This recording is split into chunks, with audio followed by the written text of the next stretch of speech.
السلام علیکم ورحمۃ اللہ وبرکاتہ۔ بسم اللہ الرحمن الرحیم۔ الحمد للہ کفی وسلام علی عبادہ الذین اصطفی، اما بعد۔ اعوذ باللہ من الشیطان الرجیم، بسم اللہ الرحمن الرحیم۔ اذا جاءك المنافقون قالوا نشهد انك لرسول الله والله يعلم انك لرسوله والله يشهد ان المنافقين لكاذبون۔ وقد قال النبي صلى الله عليه وآله وسلم: اللهم طهر قلبي من النفاق وعملي من الرياء ولساني من الكذب وعيني من الخيانة فإنك تعلم خائنة الأعين وما تخفي الصدور، أو كما قال عليه الصلاة والسلام۔ صلى الله على النبي الأمي، صلى الله على النبي الأمي، صلى الله على النبي الأمي۔ بہت ہی عزت اور احترام کے مستحق میرے بزرگوں، قابل قدر دینی اور ایمانی بھائیوں اور عزیز طلباء، اللہ رب العزت نے قرآن پاک میں بہت سے موقعوں پر ایمان والوں کا، ان کی کامیابیوں کا، آخرت میں ملنے والی ان کی منزلوں کا تذکرہ فرمایا ہے۔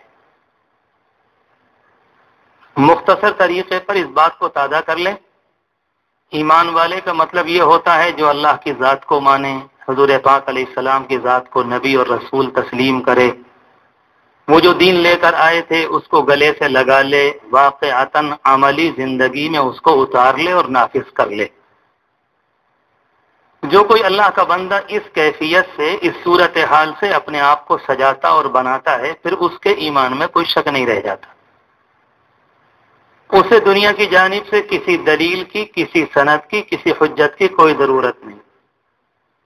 اللہ تبارک و تعالی نے دین اور ایمان کا معاملہ اپنے اور بندے کے درمیان رکھا ہے، اس میں کسی اور کی ضرورت نہیں۔ اسی طرح سے قرآن مجید میں اللہ تبارک و تعالی نے مشرکین کے حالات کو بہت کھول کر بیان فرمایا ہے۔ کہیں مشرکین اور کافرین کو ایک جگہ بیان فرمایا، کہیں الگ الگ بیان کیا۔ ان کی جو بدتمیزیاں، نالائقیاں ہیں، جو ان کے گناہ ہیں، بدعملیاں ہیں، ان کو بھی کھول کر بیان کیا، اور اس کے نتیجے میں آخرت میں ان کے ساتھ جو کچھ ہونے والا ہے اس کو بھی بیان کیا۔ اور اس والی حقیقت سے تو ہم اور آپ واقف ہیں کہ کلام پاک جب کچھ بیان کرتا ہے تو وہ میرے اور آپ کے لیے، انسانوں کے لیے، کہ جتنی اچھی باتیں ہیں، اچھے کام ہیں، کوئی اللہ کا بندہ ان کو اپنا لے، اور جو برے راستے ہیں، غلط طریقے ہیں، ان سے اپنے دامن کو بچا لے۔ اللہ تبارک و تعالی نے بندوں کے لیے زبردستی کا جبری نظام پسند نہیں فرمایا ہے۔ اگر کوئی اللہ کا بندہ یہ چاہے کہ میں دنیا میں غلط کام کی طرف جا رہا ہوں اور اللہ کی طرف سے کوئی غیبی طاقت آئے، میرے پاؤں میں بیڑیاں ڈال دے، مجھے گناہ سے اٹھا کر جنت کے راستے پر ڈال دے، اللہ کا طریقہ یہ نہیں۔ اللہ کی قدرت اور طاقت تو ہے، مگر اللہ کا طریقہ یہ نہیں۔ رب العالمین نے اس دنیا کے اندر جو نظام بنایا ہے وہ انسان کو تھوڑا سا اختیار دیا ہے کہ پہلا قدم تو تمہیں اپنے من سے، اپنی چاہت سے اٹھانا ہوگا، اور جب تم قدم میری طرف اٹھاؤ گے تو پھر میری رحمت بڑھ کر تمہیں گھیر لے گی، اور اللہ کی طرف سے مدد تمہارے شامل حال ہو جائے گی۔ جس طرح سے قرآن مجید میں اہل ایمان کا تذکرہ میں نے عرض کیا، مشرکین کا تذکرہ، ایک طبقہ اور بھی ہے جس کا کلام پاک میں تذکرہ موجود ہے، جس کو منافقین کا گروہ کہا جاتا ہے۔ عموماً ہمارے سامنے جب کبھی منافقین کا تذکرہ آتا ہے تو ہم یہ سمجھتے ہیں کہ حضور پاک علیہ الصلوۃ والسلام کے زمانے میں کچھ تھوڑ دلے، بزدل قسم کے لوگ تھے، وہ بیچارے حالات کی بنیاد پر کبھی کبھی ایمان کا اظہار کرتے اور کبھی کفر کی طاقت سے متاثر ہو کر ادھر چلے جاتے۔ گویا کہ ذہن کے اندر یہ بات آئی کہ یہ والا طبقہ اس زمانے میں تو تھا مگر اس زمانے میں اب نہیں پایا جاتا۔ اگر کسی اللہ کے بندے کے ذہن میں یہ خیال ہے تو غلط ہے، اس کو درست کر لینا چاہیے۔ عقیدے کا نفاق، دل کی گہرائی کا نفاق، اس کے پہچاننے کا تو کوئی طریقہ اسلام میں اس زمانے میں نہیں. دنیا میں کسی عالم اور کسی مولوی کی یہ مجال اور طاقت نہیں کسی اللہ کے بندے کے متعلق یہ فیصلہ کرے کہ یہ آدمی دل کا منافق ہے، کیونکہ دل کا معاملہ تو اللہ جانتا ہے. جب تک نبی اکرم صلی اللہ علیہ وسلم پر فرشتے کا نزول ہوتا رہا، اللہ کی طرف سے رہنمائی ہوتی، تو اس زمانے کے اندر اس بات کی اطلاع آپ کو دی گئی تھی کہ فلاں فلاں قسم کے لوگ منافق. حدیث شریف میں آتا ہے کہ ایک دن آپ نے فجر کی نماز پڑھائی اور اس کے بعد کھڑے ہو کر یا بیٹھ کر آپ نے معلوم کیا اشاہد فلان، ابو داؤد شریف کی روایت ہے، کیا فلاں صاحب موجود ہیں؟ پیچھے بیٹھے ہوئے لوگوں نے کہا جی وہ تو نہیں ہے. تو آپ نے کیا فرمایا کہ منافق پر یہ والی نماز اور عشاء کی نماز بہت بھاری ہوتی. نام نہیں لیا مگر سب کچھ کہہ دیا. یہ نہیں فرمایا کہ یہ آدمی منافق ہے، مگر جو مقصود تھا، جو حقیقت تھی، اس کی جانب توجہ دلا دی. کا معاملہ یہ ہے کہ جو آدمی جان بوجھ کر عمدن ان نمازوں سے پیچھے رہ جائے، اس کا مطلب یہ ہے کہ معاملہ اندر سے کچھ گڑبڑ ہے. تو میں نے عرض کیا کہ اللہ تبارک و تعالیٰ نے کلام پاک میں اس کو بھی بیان فرمایا. اسلام نام ہے اس حقیقت کا، جب اللہ کو اور اس کے نبی کو مانا جائے تو 100% اپنوں کو ان کے حوالے کر دیں. حوالے کرنے کے بعد کبھی کبھی قدم پھسلیں گے، چوکیں ہوں گی، غلطیاں ہوں گی، زبان کی، آنکھ کی، کانوں کی. ایمان والے کی غلطی بالکل ایسے ہوتی ہے جیسے کوئی چلتا آدمی غار میں جا کر پھسل جائے مگر ایک دم کھڑا ہو جاتا ہے. کوئی شریف آدمی ایسا نہیں ملے گا کہ اس کا قدم پھسل گیا ہو، پھر وہ نالی میں جب گر گیا تو ٹھیک ہے لاؤ آج رات یہیں پر گزار دیں. ایسا نہیں ہوتا، وہ سیدھا کھڑا ہو جاتا ہے. یہ نہیں کہا جا رہا ہے کہ انسان سے غلطیاں نہیں ہوتی، ہوں گی، چوکیں ہوں گی، ہوتی چلی آئی ہیں. حدیث شریف موجود ہے، آپ نے خود فرمایا کلکم خطاؤن، تمہارے اندر گناہ کرنے کے جراثیم تمہاری طبیعت کے اندر موجود ہیں. مگر فرمایا وخیر الخطائین التوابون، بہترین گناہگار اللہ کی نگاہ میں وہ ہے کہ اگر کبھی قدم پھسل جائیں تو کھڑا ہو جائے اور اللہ سے معافی مانگ لے، مالک قدم پھسل گئے معاف کر دیجئے، آنکھ پھسل گئی، زبان پھسل گئی، کان پھسل گیا، معاف کر دیجئے. اللہ فرماتا ہے کہ اسے یہ معلوم ہے کہ اس کا کوئی رب ہے، اور تنہا اتنی سی بات کی بنیاد پر اللہ اس کے گناہ کو معاف فرما دیتا ہے. رب العالمین اپنے بندے کا محاسبہ نہیں کرتا. ایسا نہیں ہے کہ زبردستی کسی کو مارنا مقصود ہے. رب العالمین کے ذات سے متعلق کلام پاک میں، حدیث شریف میں جو کچھ ذخیرہ ہے اگر پڑھیں گے تو اندازہ ہوگا کہ وہ تو ایسا لگتا ہے کہ ہمہ وقت اپنے بندوں کو معاف کرنے کو تیار ہے. حضور پاک صلی اللہ علیہ وسلم کے زمانے میں ان کے پاس ایک صحابی آئے، دیہات کے رہنے والے تھے. بہت شاندار ایک پیار بھری بات معلوم کی آپ سے. کہا کہ اللہ کے رسول یہ بتائیے کہ میدان قیامت میں فیصلہ کون کرے گا؟ کس کے ہاتھ میں ہوگا فیصلہ؟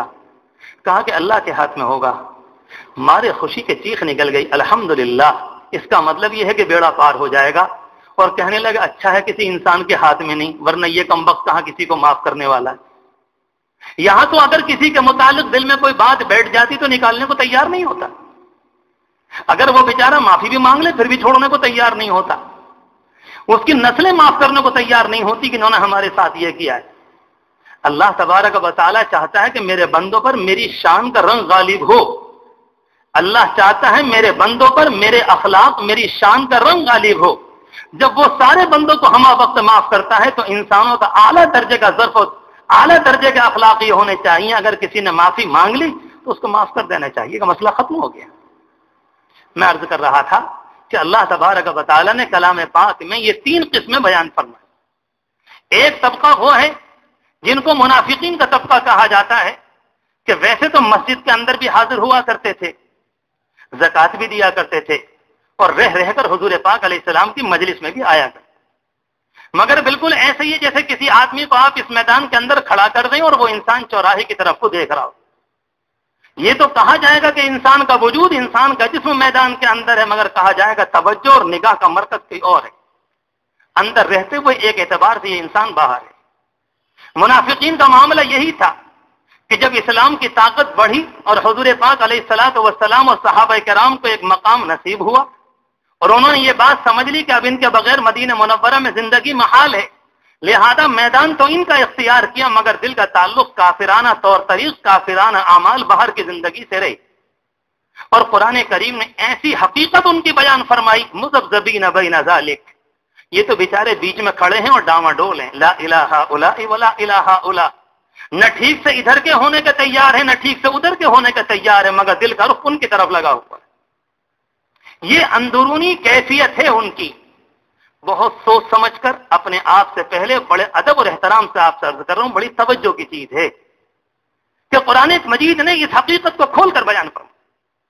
اور پھر ان کا حال یہ ہے کہ جو آ رہے ہیں حضور پاک علیہ الصلوۃ والسلام کی مجلس میں، قرآن مجید نے ان کے آنے کو بھی بیان کیا کہ کس طرح سے آتے ہیں کہ وَإِذَا قَامُوا إِلَى الصَّلَاةِ قَامُوا كُسَالَىٰ، فرمایا کہ اگر کسی موقع پر اذان ہوئی اور نماز کے لیے آنا ہی پڑ گیا کہ اگر مسجد میں نہیں آئیں گے تو لوگ کچھ اور سمجھیں گے، شمار کسی اور طبقے میں ہوگا، تو کہتے پوری کسل مندی کے ساتھ، اکتاہٹ کے ساتھ، پریشانی کے ساتھ کہ میاں ہر وقت اذان ہی ہوتی رہتی ہے، لا ہو گئی پڑھنی تو پڑے گی مجبوراً، ورنہ ایسا نہ ہو کہ پھر کسی اور طبقے میں ہمیں شمار کر دیا جائے۔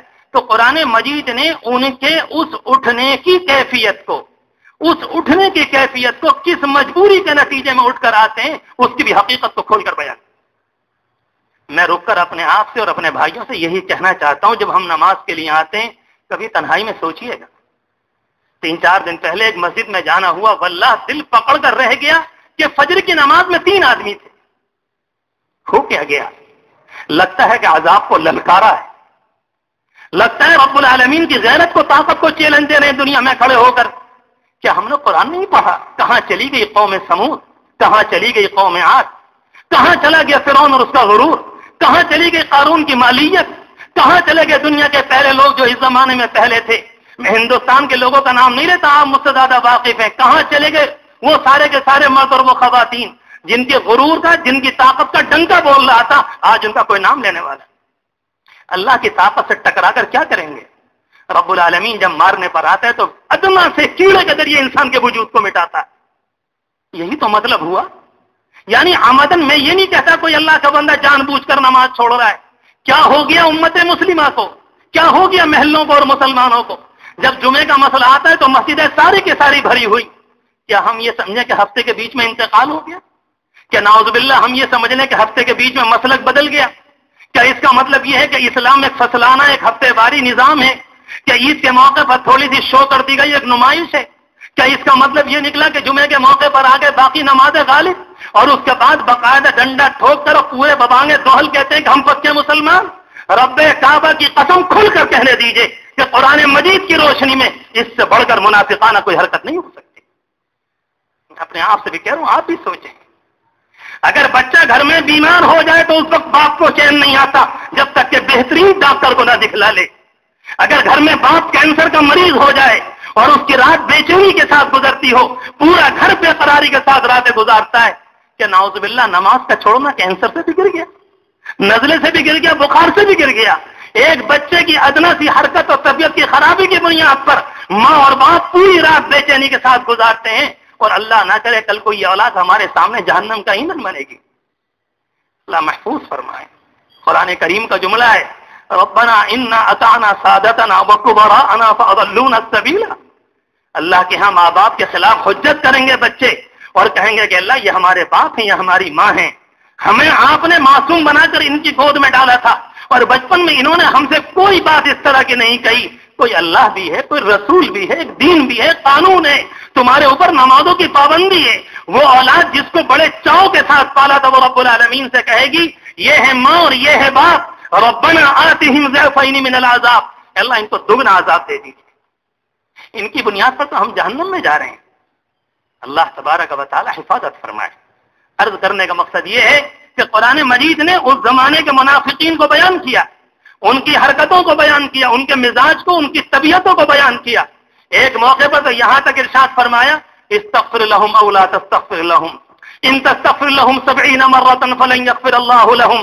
اے پیغمبر اگر آپ ان کے لیے اللہ سے معافی مانگیں اور آپ چاہیں تو معافی نہ مانگیں اور بھلے سے آپ روزانہ 70 مرتبہ معافی مانگیں، یہ اتنے کرتوت کے کالے، یہ اتنے بدعمل، یہ اپنے دل کے اتنے سیاہ، یہ اتنے کچکورے، یہ اتنے بدترین ہو چکے ہیں، فلن یغفر اللہ لهم، اللہ ان کو معاف کرنے والا ہے۔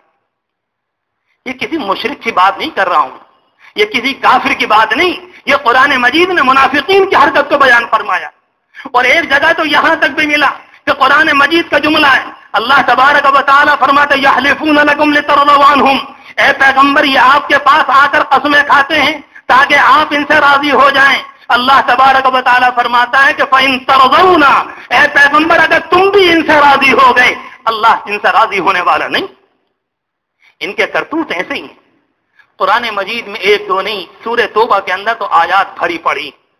ان تمام باتوں کا خلاصہ کر کے میں صرف عرض کرنا چاہتا تھا کہ آیا ان کا وہ کیا کردار ہے، ان کی وہ کیا طبیعت ہے جس کی بنیاد پر قرآن مجید نے یہ اعلان کیا۔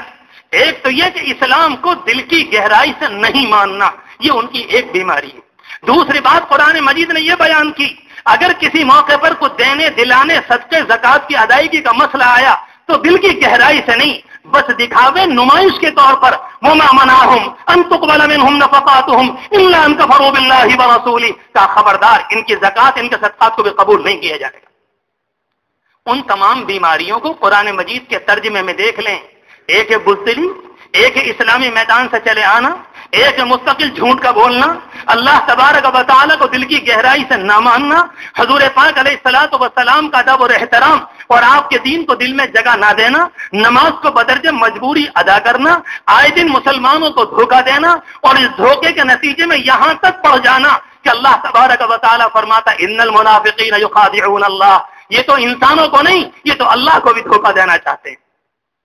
یہ حرکت اتنی بڑھ کر آئی کہ رب العالمین کو دھوکہ دینے کے اوپر آ گئے۔ یہ تمام بیماریاں قرآن مجید نے بیان کی۔ میں یہ نہیں کہتا کہ اس زمانے میں معاملہ یہ ہے، ایک منافق خطا وہ عقیدے کے اعتبار سے، دل کی گہرائی کے اعتبار سے، لیکن اس کے بعد ایک اور بھی ہے۔ جب صحابہ کرام نے قرآن مجید کو پڑھا، حضور پاک علیہ الصلوۃ والسلام کی سیرت کو سمجھا اور دین اسلام کو سمجھنا چاہا کیا حقیقت ہے، کتنی سنجیدگی ہے، مسئلہ زبردستی ہاہو کا نہیں، مسئلہ کوئی بھیڑ کا نہیں ہے، مسئلہ کسی جمعیت کا نہیں، مسئلہ ہے دل کی گہرائی سے دین اسلام کو قبول کرنا، پورے شعور کے ساتھ، سنجیدگی کے ساتھ غور کر کے کہ کلمہ پڑھنے کے نتیجے میں میری ذمہ داری کیا ہوگی، مجھے زبان پر پابندی لگانی ہوگی، مجھے آنکھوں کو کنٹرول میں رکھنا ہوگا، میرے کان ہر بات نہیں سنیں گے۔ حضرت نافع خود بیان فرماتے ہیں، ابو داؤد شریف کی روایت ہے، عبداللہ ابن عمر جو عمر ابن خطاب کے بیٹے ہیں، کہ میں ایک موقع پر ان کے ساتھ جا رہا تھا، چلتے چلتے ایک جگہ سے پہنچے کہ سامنے سے ایک اونٹ والا آیا، اونٹ والے کے ہاتھ میں کوئی چیز بجانے کی تھی، اس کے بجانے سے ایک سانس کی آواز پیدا ہو رہی تھی، جس طرح سے کہنا چاہیے کہ اس زمانے کے آلات ہوتے ہیں گانے بجانے کے، کچھ اس طرح کی سریلی آواز پیدا ہو رہی تھی۔ عبداللہ ابن عمر کے شاگرد نافع کہتے ہیں میں نے عبداللہ ابن عمر کو دیکھا کہ اپنے ہاتھوں کی دونوں انگلیاں کانوں میں دے لی، اور اس کے بعد جب دور نکل گئے تو مجھ سے اشارے سے معلوم کیا الا ان باؤٹ، کیا یہ بتاؤ کہ وہ آدمی دور پہنچا کہ نہیں پہنچا، اور اس کی آواز آنی بند ہوئی کہ نہیں ہوئی، کہ ہاں بند ہو گئی، اور اس کے بعد کانوں کو کھولا، اور اس کے بعد فرماتے کہ نافع تم مجھ سے یہ نہیں معلوم کرتے کہ میں نے یہ کام کیوں کیا، کہا کہ ارشاد فرمائیں، کہا اسی طریقے سے میں ایک موقع پر اپنے آقا اور مولا حضرت محمد صلی اللہ علیہ وسلم کے ساتھ تھا، اور اسی طرح سے ایک آدمی سامنے آ گیا تھا، اور اسی طرح سے اللہ کے رسول نے کانوں میں انگلیاں دی تھی، اور جب وہ دور گزر گیا تھا تو آپ نے مجھ سے یہی بات معلوم کی تھی، اور اس کے بعد اپنی آنکھوں کو کھولا، اور ایک روایت کے مطابق آپ نے فرمایا یہ گانے کی آواز انسان کے دل کے اندر منافقت کو پیدا کر دیتی ہے۔ اللہ تبارک و تعالی محفوظ فرمائے۔ نبی اکرم صلی اللہ علیہ وسلم نے امت کے لیے ایک حقیقت کو کھول کر بیان فرمایا۔ صحابہ کرام نے جب قرآن مجید کی ان آیات کو پڑھا اور حدیث شریف کے ذخیرے کو دیکھا، بخاری شریف کی روایت آپ سے عرض کرتا ہوں، ابن ابی ملیکہ اس کے راوی ہیں، اور وہ کہتے کہ میں نے 30 صحابہ کرام سے ملاقات کی ہے، اپنی موت تک میں نے 30 صحابہ کرام سے ملاقات کی اور ان کو دیکھا ہے، اور حال کیا تھا ان کا کہ وہ سارے کے سارے قرآن مجید کی ان آیات کی روشنی میں اور اللہ تبارک و تعالیٰ کے غیظ و غضب کی بنیاد پر ہر ایک یہ سمجھتا تھا کہ غالباً اپنے زمانے کا سب سے بڑا منافق میں ہوں اور غالباً منافق میں ہوں۔ کبھی اللہ کے بندوں سے کوئی ایک جھوٹ نکل گیا، کبھی نگاہ اتفاق سے چوک گئی، کبھی انسانوں کے قدم پھسل گئے، ان اللہ کے بندوں کہا یہ کہیں ایسا تو نہیں کہ میں اس زمانے کا منافق۔ منافقت کا مطلب ہوتا ہے کہ دو طرح کی پالیسی کو اپنانا، دو دلی کو اپنانا، دو رنگت والی زندگی کو اختیار کرنا، کہ زبان کے اوپر اللہ اور اس کا رسول، زبان کے اوپر قرآن کی باتیں، زبان کے اوپر دل کی باتیں، زبان کے اوپر اللہ کا نام، مگر دل کے اندر بے دینی، مگر دل کے اندر اللہ کے رسول کی کوئی توقیر نہیں، عملی طور پر اپنے آپ کو دور کرنا، قرآن مجید کی تعلیم سے اپنے آپ کو ہٹانا، اللہ نہ کرے، اللہ نہ کرے اگر کسی انسان کے اندر یہ دو رنگی ہے، اگر کسی انسان میں یہ دو باتیں ہیں، ایک طرف ظاہری طور پر کچھ، اندر کچھ، قرآن مجید کی روشنی میں اپنے آپ سے پہلے اللہ کو گواہ بنا کر رب کعبہ کی قسم کھا کر کہتا ہوں وہ انسان منافق تو نہیں مگر منافقانہ کردار سے متاثر ہے۔ اس کا مطلب یہ نکلا کہ اس بیماری نے اس کے اندر جڑ پکڑنے کی کوشش کی۔ اتنی خطرناک وعیدیں قرآن مجید میں کہ کہیں فرمایا ان المنافقین فی الدرک الاسفل من النار، کہ منافقین تو جہنم کے آخری طبقے کے اندر۔ حضور پاک علیہ الصلوۃ والسلام کو منع فرمایا گیا 11ویں پارے کے اندر۔ ایک موقع پر ایک منافق کی موت ہوئی، ان کے بیٹے مسلمان تھے، حضور پاک علیہ الصلوۃ والسلام نے آنے کے بعد ان کے بیٹے نے آ کر آپ سے درخواست کی کہ باپ کا انتقال ہو گیا اور مجھے معلوم ہے کہ زندگی بھر آپ کو اس انسان نے برا بھلا کہا ہے، زندگی بھر برا بھلا کہا کہ اگر ہو سکے اپنی قمیض دے دیجئے، اپنا کرتا دے دیجئے تاکہ میں اپنے باپ کے کفن کے طور پر استعمال کر لوں، کہ ہو سکتا ہے کہ اللہ اس کی لاج رکھ کے میرے باپ کو معاف فرما دے۔ اللہ کے رسول تو اللہ کے رسول تھے، وہ اخلاق کا خزانہ لے کر آئے تھے، اخلاق عالیہ پر فائز تھے۔ قرآن مجید تو خود کہتا ہے انک لعلی خلق عظیم، آپ عظیم الشان اخلاق پر زندگی گزارنے والے ہیں۔ آپ نے قمیض دے دی اور جب چلے گئے تو ایک روایت کے اندر محدثین نے اس کو بھی جمع کیا، کہا میری قمیض اسے کچھ فائدہ نہیں دے گی، میں نے صرف اس لیے دیا ہے کہ ہو سکتا ہے میرے اس کردار، میری اس نرمی، میرے اس اخلاق سے متاثر ہو کر اس کی قوم کے کچھ لوگ صحیح ایمان میں داخل ہونے والے بن جائیں۔ اور صحیح روایات کے اندر یہ مضمون موجود ہے، جس دن آپ نے قمیض دی 2 یا 3 دن کے اندر اس کی قوم کے 1000 لوگوں نے اپنے مرض نفاق سے توبہ کی اور اسلام میں داخل ہو۔ اللہ تبارک و تعالی نے حضور پاک صلی اللہ علیہ وسلم کے ذریعے یہ حقیقتیں اس لیے بیان فرمائی تاکہ میرے اور آپ کے سامنے بھی ہوں۔ میں بار بار عرض کرنا چاہتا ہوں اور بار بار کہہ رہا ہوں، دوہرا رہا ہوں کہ اللہ تبارک و تعالی نے کچھ خصلتیں ان کی بیان فرمائی۔ اس لیے حدیث شریف میں ایک موقع پر آیا، اگر کسی آدمی نے جان بوجھ کر جمعے کی نماز چھوڑی، حدیث شریف میں فرمایا کہ وہ گویا کہ منافق ہو گیا۔ ایک موقع پر آتا من کن فی اربعن، اگر کسی انسان کے اندر 4 باتیں پائی جاتی ہیں، نمبر 1 جھوٹ بولتا ہے، وعدہ کرتا ہے، وعدہ خلافی کرتا ہے، اگر کسی سے لڑائی ہو جائے تو گالی گلوچ کے اوپر آ جاتا ہے، اگر یہ ساری باتیں اگر کوئی انسان اس کے پاس امانت رکھ دے تو خیانت کرتا ہے، اگر یہ ساری باتیں کسی کے اندر پائی جائیں کہتے ہوئے ڈر لگتا ہے، مگر حضور پاک علیہ السلام کا جملہ ہے اگر نہ کہے تو خیانت ہوگی۔ آپ نے فرمایا تھا کانا منافقا خالصا، یہ پکے درجے کا منافق۔ کتنی باریک باتیں کھول کر کے بیان کی۔ اب ظاہر بات ہے ان تمام غلطیوں کے نتیجے میں، ان کوتاہیوں کے نتیجے میں طبیعت ڈرنے لگتی ہے، انسان لرزنے لگتا ہے، کانپنے لگتا ہے کہ مالک جو ہوا سو ہوا، ہماری معافی کیسے ہوگی، اللہ ہم سے کیسے راضی ہوگا، اور اللہ کیسے راضی ہوگا اس کا بھی علاج حضور پاک علیہ السلام نے بیان فرمایا۔ آپ نے عملی طور پر تو یہ دوا دی اور عملی طور پر یہ نسخہ بیان فرمایا کہ آپ کی دعا تھی اللہم طاہر قلبی من النفاق، اے اللہ میرے دل کو نفاق سے پاک کر دے۔ ایک تو انسان ہاتھ اٹھا کر رب العالمین سے بھیک مانگے، اور جب سچے دل سے رب العالمین سے بھیک مانگتا ہے وہ اتنی کریم رحمان اور رحیم ذات ہے کہ انسان کے ہاتھ کو خالی واپس نہیں کیا کرتا۔ آپ نے اس دنیا میں کبھی دیکھا ہے کسی ماں سے اس کا کوئی بچہ کہے کہ اماں دودھ دے دو، دودھ دے دو، پانی دے دو، اگر بار بار ماما کہہ کر پکارتا ہے، کوئی ماں اپنے بچے کے جواب میں اس کے ہاتھ میں بچھو نہیں رکھا کرتی، اگر کوئی بیٹا اپنے باپ سے کچھ کہتا ہے اس کا باپ اس کے منہ میں سانپ نہیں رکھتا۔ یہ تو ماں اور باپ ہیں۔ اگر بندہ صحیح طریقے پر خدا کے سامنے بھیک کے ہاتھ پھیلا لے کیا رب کریم لات مارے گا، کیا چھوڑ دے گا؟ نہیں نہیں، حدیث شریف ہے اتیتہ ہرولۃ، میرے بندے ایک قدم تو چل کر آئے گا میری رحمت دوڑ کر آئے گی۔ اور حدیث شریف کا پیارا لفظ ہے، انسانوں کے دل کو لینے والا، انسانوں کو پیار کرنے والا، اتیتہ ہرولۃ، بندے اگر تو چل کر آئے گا میری رحمت دوڑ کر تیرا استقبال کرے گی، مگر شرط اول یہ ہے کہ انسان کو سوچ سمجھ کر پہلا قدم اٹھانا ہے کہ 2 دلی 2 رنگی بدترین زندگی سے اپنے آپ کو بچانا، نفاق کی حرکتوں سے اپنے آپ کو بچانا۔ اگر کبھی جھوٹ ہو گیا سچے دل سے معافی، وعدہ خلافی ہو گئی تو سچے دل سے معافی، اللہ سے معافی کا مانگنا، اگر کبھی خیانت ہو گئی اس کو ادا کرنا، یا اس یعنی جس کی امانت باقی ہے اس سے جا کر وعدہ کرنا کہ جہاں تک ممکن ہوگا میں ادا کروں گا۔ اگر صحیح طریقے پر انسان کرتا ہے تو پھر اللہ کی رحمت برسا کرتی ہے۔ اس لیے حدیث شریف میں آپ نے یہ بھی فرمایا، اگر کسی اللہ کے بندے نے پورے 40 دن صف اول میں تکبیر اولیٰ کے ساتھ یا پوری مسجد میں تکبیر اولیٰ کے ساتھ نماز پڑھ لی 40 دن تک، حدیث شریف میں آپ نے فرمایا اللہ تبارک و تعالیٰ ایسے انسان کے لیے نفاق سے برات کو لکھ دیتے ہیں، یہ انسان منافق نہیں، یہ انسان منافق نہیں۔ آخر میں حضرت حسن بصری کا قول نقل کر دوں۔ حسن بصری کون ہیں؟ یہ تابعین کے سردار ہیں، انہوں نے صحابہ کرام سے ملاقات کی ہے، اللہ رب العزت نے بڑا مقام دیا۔ ایک موقع پر ان سے کسی نے جا کر یہ کہا کہ حسن بصری صحابہ کرام ابھی موجود ہیں، تابعین کا زمانہ ہے، حضور پاک علیہ السلام کو گئے ہوئے تقریباً 100 سال یا 100 سال ہوئے تھے کل ملا کر۔